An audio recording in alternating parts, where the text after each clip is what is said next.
This is Democracy Now! I'm Amy Goodman with Juan Gonzalez. Well, more than 2,000 migrant children remain separated from their parents, jailed in detention centers across the United States. The Washington Post reports that federal authorities are collecting mugshots of the detained minors, some showing the children in tears. Immigrant children jailed in a converted Walmart in Texas are being forced to recite the Pledge of Allegiance in English each morning.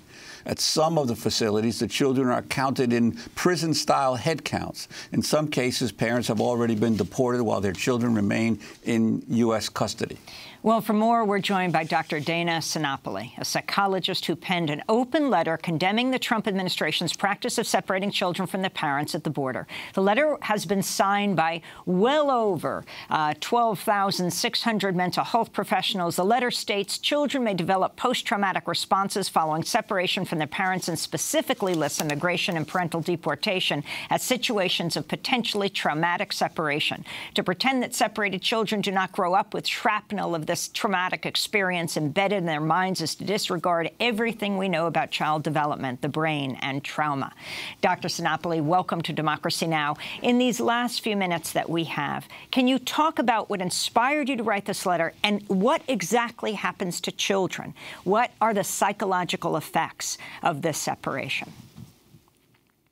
Yeah, good morning, Amy. I'm happy to be there. I'm going to try and condense this into about 5 minutes. So, you know, what compelled me to write this letter was that everything I was reading and everything I was hearing at the end of last month, it was so focused on politics and policy, and there seemed to be nothing that spoke to what this experience was actually like for these children, in a sense, through their own voices, through their eyes, through their minds. And so I wrote a letter, and I asked the audience, and I think I was speaking to the administration as well, to remember what it was like to be a child. And I think that's the thing, that we all were children, and we all were dependent on our parents for physical and psychological safety and security. And I think from that, and also remembering times when we were abruptly separated from our parents, it evokes an empathy that I think focusing only on politics and policy can often obstruct this connection, this empathic identification with these children. So I think that's why the letter kind of connected with so many people, is that it reminded them that we are talking about children with this policy, human children. And what are some of the psychological effects of not only the detention and separation? And people often forget that these families have come up sometimes spending weeks or coming up from Central America in a really precarious situation for the children as well as their parents in the journey to the border. Absolutely. So we have this compounding trauma, and you know, I'm reminded of you know, of this quotation by a Somali poet named Warsan Shire, and it's that nobody leaves home unless home is the mouth of a shark. And so we have the trauma that was experienced in their original country, and then there is the journey itself, which, you know, includes witnessing and directly experiencing a number of potentially traumatic events.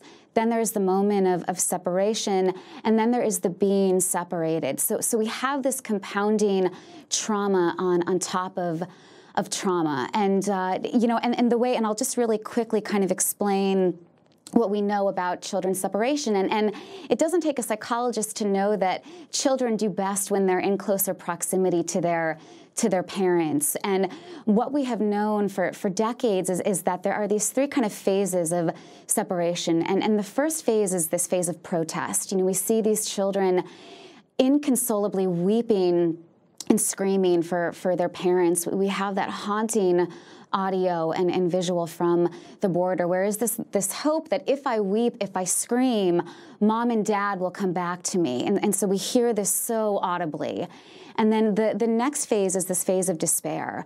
And, you know, the reports of these children not playing, not running around, not doing the things that we would expect toddlers and children to do is this kind of withdrawn state, this kind of collapsing in on themselves. And then The third is this phase of detachment, and this we understand as almost kind of this aloofness that even just if a child appears to be doing well, that doesn't necessarily correlate with what they're actually experiencing inside.